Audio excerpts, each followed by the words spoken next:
L'édition 2019 des championnats de France de VTT s'est tenue à l'Alpe d'Huez. Une première pour la station habituée de la Petite Reine qui reçoit le temps d'un week-end pas moins de 1500 VTTistes avec au programme 3 disciplines. En descente, Marine Cabirou s'illustre chez les femmes.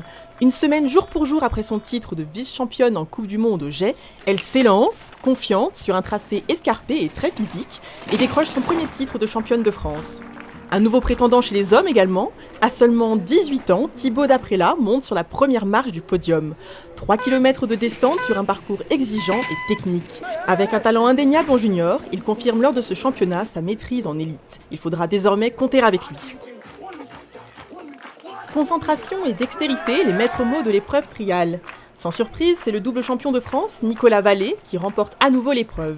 Véritable acrobate, en équilibre sur les obstacles, c'est le soutien du public qui l'anime. Une prise de hauteur pour une combinaison gagnante. Il ne reste plus qu'à lui souhaiter un titre de champion du monde élite.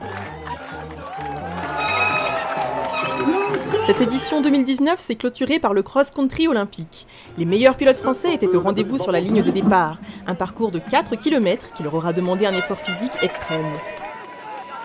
Chez les hommes, un départ en trombe et rapidement un peloton de 7 coureurs qui se forme. C'est finalement le vice-champion de France 2018 Victor Koretsky qui s'illustre en 1h29 minutes. À 32 secondes du vainqueur, Jordan Sarrou, poulain de Rémi Absalon, deuxième de la course, n'aura pas réussi à le rattraper.